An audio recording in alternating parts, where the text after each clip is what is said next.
ಕರ್ನಾಟಕ ರಾಜ್ಯ ನೀತಿ ಮತ್ತು ಯೋಜನಾ ಆಯೋಗದ ಉಪಾಧ್ಯಕ್ಷ ಸ್ಥಾನಕ್ಕೆ ಆಳಂದ ಶಾಸಕ ಬಿಆರ್ ಪಾಟೀಲ್ ಅವರು ರಾಜೀನಾಮೆ ಸಲ್ಲಿಸಿರುವುದಾಗಿ ಬುಧವಾರ ಸ್ಪಷ್ಟಪಡಿಸಿದ್ದಾರೆ. ಆದರೆ ತಾವು ಶಾಸಕ ಸ್ಥಾನಕ್ಕೂ ರಾಜೀನಾಮೆ ನೀಡಿದ್ದಾರೆ ಎಂಬ ಸುದ್ದಿ ಸಂಪೂರ್ಣ ಸುಳ್ಳು ಹಾಗೂ ದಾರಿ ತಪ್ಪಿಸುವಂತದ್ದು ಎಂದು ಹೇಳಿದ್ದಾರೆ. ಕಾವೇರಿ ಜಲಾನಯನ ಪ್ರದೇಶದಲ್ಲಿ ಇತ್ತೀಚೆಗೆ ಸುರಿದ ನಿರಂತರ ಮಳೆಯಿಂದಾಗಿ ಕಾವೇರಿ ನದಿಯು ಮೈದುಂಬಿ ಹರಿಯುತ್ತಿದ್ದು ಹೊಗೇನಕಲ್ ಜಲಪಾತ ನೋಡುಗರ ಕಣ್ಮನ ಸೆಳೆಯುತ್ತಿದೆ.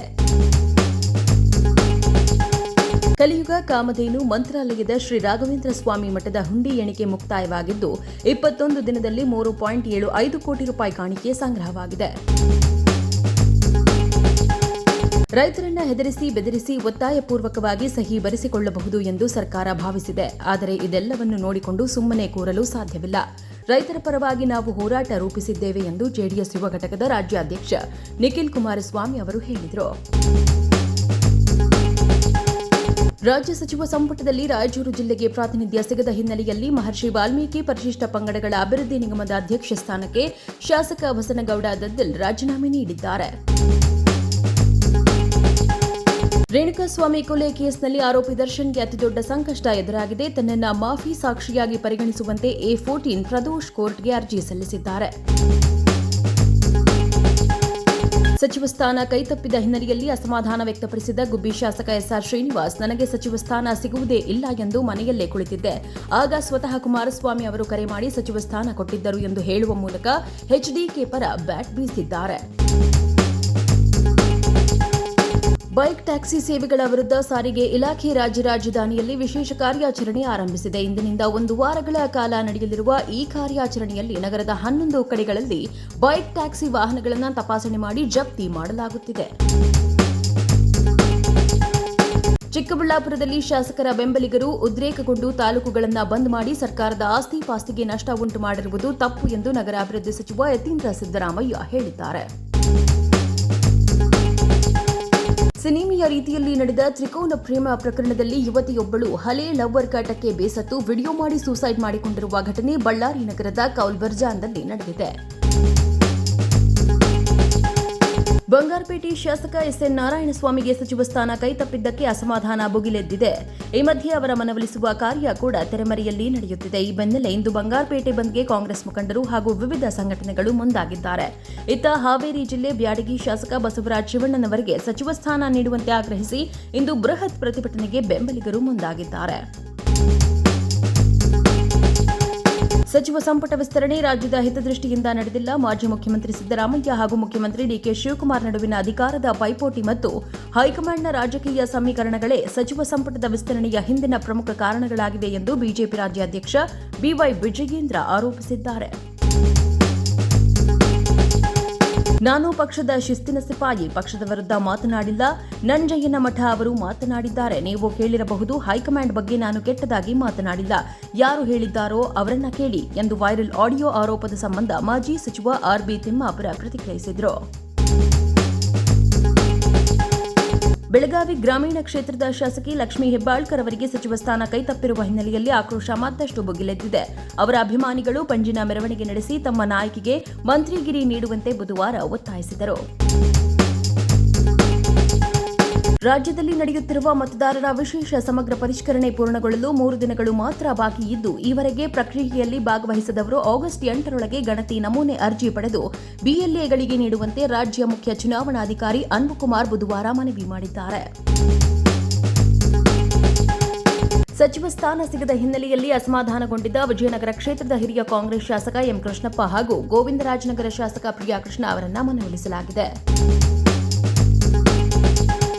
ದಬ್ಬೆಘಟ್ಟದವರೆಗೆ ಹೇಮಾವತಿ ನಾಲಾ ಕಾಮಗಾರಿ ಪೂರ್ಣಗೊಂಡಿರುವ ಹಿನ್ನೆಲೆಯಲ್ಲಿ ಹೋರಾಟವನ್ನು ಹಿಂಪಡೆಯಲಾಗಿದೆ. ಈ ಕುರಿತು ಮಾಹಿತಿ ನೀಡಿದ ನೀರಾವರಿ ಹೋರಾಟಗಾರ ಮಧು ಶಾವಿಗೆಹಳ್ಳಿ, ಅಧಿಕಾರಿಗಳು ನೀಡಿದ ಭರವಸೆ ಹಾಗೂ ಕಾಮಗಾರಿ ಪ್ರಗತಿಯನ್ನು ಗಮನಿಸಿ ಹೋರಾಟವನ್ನು ಮುಕ್ತಾಯಗೊಳಿಸಿರುವುದಾಗಿ ತಿಳಿಸಿದರು. ಜೊತೆಗೆ ಉಳಿದಿರುವ ಕಾಮಗಾರಿಗಳನ್ನು ಕೂಡ ಶೀಘ್ರ ಪೂರ್ಣಗೊಳಿಸಿ ರೈತರಿಗೆ ನೀರು ಒದಗಿಸಬೇಕೆಂದು ಸರ್ಕಾರವನ್ನು ಒತ್ತಾಯಿಸಿದರು.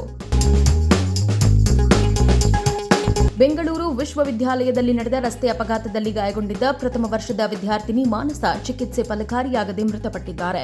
ಈ ದುರ್ಘಟನೆಗೆ ಆಕ್ರೋಶಗೊಂಡ ವಿದ್ಯಾರ್ಥಿಗಳು ಕ್ಯಾಂಪಸ್ನಲ್ಲಿ ರಸ್ತೆ ತಡೆ ನಡೆಸಿ ಜಸ್ಟಿಸ್ ಫಾರ್ ಮಾನಸ ಎಂದು ಘೋಷಣೆ ಕೂಗಿ ಪ್ರತಿಭಟನೆ ನಡೆಸಿದರು. ಜುಲೈ 30ರಂದು ವಿವಿ ಸರ್ಕಲ್ ಬಳಿ ಅಪಘಾತ ಸಂಭವಿಸಿದ್ದು, ಪ್ರಕರಣಕ್ಕೆ ಸಂಬಂಧಪಟ್ಟ ಆಟೋ ಚಾಲಕ ಸೈಯದ್ ಫಯಾಜ್ ವಿರುದ್ಧ ಎಫ್ಐಆರ್ ದಾಖಲಾಗಿದ್ದು, ಪೊಲೀಸರು ತನಿಖೆ ಮುಂದುವರೆಸಿದ್ದಾರೆ. ದರ್ಶನ್ ವಿಚಾರಕ್ಕೆ ನನಗೆ ಒತ್ತಡ ತರಬೇಡಿ, ಇದು ಇಲ್ಲಿ ಮಾತನಾಡುವ ವಿಷಯವಲ್ಲ, ಕಾನೂನಿಗೆ ಸಂಬಂಧಿಸಿದ್ದು, ಹೆಚ್ಚೆಂದರೆ ದೇವರಲ್ಲಿ ಪ್ರಾರ್ಥನೆ ಮಾಡಬಹುದು ಎಂದು ಸಿಎಂ ಡಿಕೆ ಶಿವಕುಮಾರ್ ತಿಳಿಸಿದರು.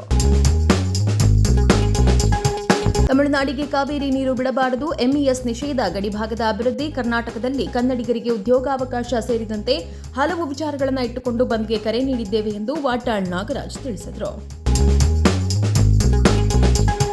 ದೇಶದ ಶಿಕ್ಷಣ ಸಚಿವರ ವಿರುದ್ಧ ಹೋರಾಡಿ ಅವರ ರಾಜೀನಾಮೆ ಕೊಡಿಸುವಲ್ಲಿ ಸಫಲವಾಗಿದ್ದ ಕಾಕ್ರೋಚ್ ಜನತಾ ಪಕ್ಷ ತನ್ನ ಮುಂದಿನ ಹೋರಾಟಗಳ ಕುರಿತು ಇಂದು ಸಭೆ ಕರೆದಿದೆ. ಎಲಾನ್ ಮಸ್ಕ್ ಒಡೆತನದ ಸ್ಪೇಸ್ ಎಕ್ಸ್ ಸಂಸ್ಥೆ 2015ರಲ್ಲಿ ಉಡಾಯಿಸಿದ್ದ ಫಾಲ್ಕನ್ 9 ರಾಕೆಟ್ನ ಮೇಲ್ಭಾಗ ಅವಶೇಷವು ಚಂದ್ರನ ಮೇಲ್ಮೈಗೆ ಅಪ್ಪಳಿಸಿದೆ. ಕೇಂದ್ರ ಸರ್ಕಾರದ ಗ್ರೀನ್ ಸಿಗ್ನಲ್ ಮಧ್ಯೆಯೂ ಮೇಕೆದಾಟು ಯೋಜನೆಗೆ ಮತ್ತೆ ತಮಿಳುನಾಡು ಸರ್ಕಾರ ವಿರೋಧಿಸಿದೆ. ಶಾಸಕ ಎಸ್ಎನ್ ಸುಬ್ಬಾರೆಡ್ಡಿ ಅವರಿಗೆ ಸಚಿವ ಸ್ಥಾನ ಕೈತಪ್ಪಿರುವುದರಿಂದ ಅಸಮಾಧಾನಗೊಂಡಿರುವ ಅವರ ಬೆಂಬಲಿಗರು ಬಾಗೇಪಲ್ಲಿ ವಿಧಾನಸಭಾ ಕ್ಷೇತ್ರ ವ್ಯಾಪ್ತಿಯಲ್ಲಿ ಬರುವ 3 ತಾಲೂಕುಗಳನ್ನು ಬಂದ್ ಮಾಡಿ ಆಕ್ರೋಶ ವ್ಯಕ್ತಪಡಿಸಿದರು. ಬುಧವಾರ ಮಾಧ್ಯಮಗಳೊಂದಿಗೆ ಮಾತನಾಡಿರುವ ಗೃಹ ಸಚಿವ ಪ್ರಿಯಾಂಕ್ ಖರ್ಗೆ, ಕಾಂಗ್ರೆಸ್ನಲ್ಲಿ ನಾಯಕತ್ವ ಅಥವಾ ಸಾಮರ್ಥ್ಯದ ಕೊರತೆಯಿಲ್ಲ, ಸಾಕಷ್ಟು ಜನ ಪಕ್ಷ ಹಾಗೂ ಸರ್ಕಾರಕ್ಕಾಗಿ ಶ್ರಮಿಸಿದ್ದಾರೆ. 15% ಶಾಸಕರಿಗೆ ಮಾತ್ರ ಸಚಿವರನ್ನಾಗಿ ಮಾಡಲು ಸಾಧ್ಯ. ಸಾಮಾಜಿಕ ನ್ಯಾಯ, ಅನುಭವ, ಪ್ರಾದೇಶಿಕ ಸಮತೋಲನವನ್ನ ಪರಿಗಣಿಸಿ ಬ್ಯಾಲೆನ್ಸ್ ಮಾಡುವ ಪ್ರಯತ್ನ ಹೈಕಮಾಂಡ್ ಮಾಡಿದೆ. ಕೆಲ ಶಾಸಕರಲ್ಲಿ ಅಸಮಾಧಾನವಿದೆ, ಅವರ ಜೊತೆ ವರಿಷ್ಠರು ವೈಯಕ್ತಿಕವಾಗಿ ಮಾತನಾಡುತ್ತಿದ್ದಾರೆ ಎಂದರು. ಬಸವರಾಜ ಹೊರಟ್ಟಿ ಅವರ ಮೇಲೆ ಪಕ್ಷಾತೀತವಾಗಿ ನಡೆದುಕೊಂಡಿಲ್ಲ ಎಂಬ ಆರೋಪ ಇದೆ. ಮತ್ತೊಂದೆಡೆ ಅವರಿಗೆ ಬಹುಮತ ಇಲ್ಲ, ಹೀಗಾಗಿ ವಿಧಾನ ಪರಿಷತ್ ಸಭಾಪತಿ ಸ್ಥಾನಕ್ಕೆ ಸ್ವಯಂ ಪ್ರೇರಿತರಾಗಿ ರಾಜೀನಾಮೆ ನೀಡಬೇಕು ಅಂತ ವಿಧಾನ ಪರಿಷತ್ ಸದಸ್ಯ ನಾಗರಾಜ್ ಯಾದವ್ ಒತ್ತಾಯಿಸಿದ್ದಾರೆ. ಮಳೆಯ ಕೊರತೆಯ ಪ್ರಸಕ್ತ ಸನ್ನಿವೇಶದಲ್ಲಿ ಎಲ್ಲ ಅರ್ಹ ಗ್ರಾಮೀಣ ಜನತೆಗೆ ಉದ್ಯೋಗ ಖಾತ್ರಿಪಡಿಸಲು ಮತ್ತು ಪ್ರತಿನಿತ್ಯ 5 ಲಕ್ಷ ಜನರಿಗೆ ಉದ್ಯೋಗ ನೀಡುವಂತೆ ಗ್ರಾಮೀಣ ಅಭಿವೃದ್ಧಿ ಮತ್ತು ಪಂಚಾಯತ್ ರಾಜ್ ಸಚಿವ ಈಶ್ವರ್ ಬಿ ಖಂಡ್ರೆ ಸೂಚನೆ ನೀಡಿದ್ದಾರೆ. ಪ್ರಧಾನಿ ನರೇಂದ್ರ ಮೋದಿ ಅವರ ಹೇಳಿಕೆಯ ವಿಡಿಯೋವನ್ನು ಫೇಸ್ಬುಕ್ನಿಂದ ತೆಗೆದುಹಾಕಿದ್ದಕ್ಕಾಗಿ ಮೆಟಾ ಮುಖ್ಯಸ್ಥ ಮಾರ್ಕ್ ಜುಕರ್ಬರ್ಗ್ ಬೇಷರತ್ ಕ್ಷಮೆಯಾಚಿಸಬೇಕು ಎಂದು ಸಂಸದೀಯ ಸ್ಥಾಯಿ ಸಮಿತಿ ಬುಧವಾರ ಒತ್ತಾಯಿಸಿದೆ. ಆಗಸ್ಟ್ 8ರಂದು ಇಲ್ಲಿನ ಕೆಪಿ ಮೈದಾನದಲ್ಲಿ ನಡೆಯಬೇಕಿದ್ದ ಕಾಂಗ್ರೆಸ್ ನಾಯಕ ರಾಹುಲ್ ಗಾಂಧಿ ಅವರ ಛತ್ರೋನ್ ಕಿ ಗೂಂಜ್ ಕಾರ್ಯಕ್ರಮಕ್ಕೆ ಕಾಯಸ್ಥ ಪಾಠಶಾಲಾ ಟ್ರಸ್ಟ್ ಈ ಮೊದಲು ನೀಡಿದ್ದ ಅನುಮತಿಯನ್ನ ರದ್ದುಗೊಳಿಸಿದೆ. ಅಲಹಾಬಾದ್ ಹೈಕೋರ್ಟ್ ಆದೇಶವನ್ನು ಉಲ್ಲೇಖಿಸಿ ಟ್ರಸ್ಟ್ ಈ ಕ್ರಮ ತೆಗೆದುಕೊಂಡಿದೆ. ಕಾರ್ಯಕ್ರಮ ನಡೆಯುವ ಸ್ಥಳದಲ್ಲಿ ನೀರು ನಿಂತಿರುವುದನ್ನು ಉಲ್ಲೇಖಿಸಿ ಟ್ರಸ್ಟ್ ಈ ರದ್ದತಿ ಮಾಡಿದೆ. ನಟಿ ತ್ರಿಷಾ ವಿರುದ್ಧ ಡಬಲ್ ಮೀನಿಂಗ್ ಹೇಳಿಕೆ ವಿವಾದದಲ್ಲಿ ಅರೆಸ್ಟ್ ಆಗಿದ್ದ ತಮಿಳುನಾಡು ವಿಧಾನಸಭೆಯ ಪ್ರತಿಪಕ್ಷ ನಾಯಕ ಉದಯನಿಧಿ ಸ್ಟಾಲಿನ್ ಅವರನ್ನು ಬಿಡುಗಡೆ ಮಾಡಲು ಮದ್ರಾಸ್ ಹೈಕೋರ್ಟ್ ಆದೇಶಿಸಿದೆ. ಈ ಬೆನ್ನಲ್ಲೇ ಡಿಎಂಕೆ ಅಧ್ಯಕ್ಷ ಹಾಗೂ ಮಾಜಿ ಸಿಎಂ ಎಂಕೆ ಸ್ಟಾಲಿನ್ ವಿಜಯ್ ನೇತೃತ್ವದ ಟಿವಿಕೆ ಸರ್ಕಾರದ ವಿರುದ್ಧ ತೀವ್ರ ವಾಗ್ದಾಳಿ ನಡೆಸಿದ್ದಾರೆ.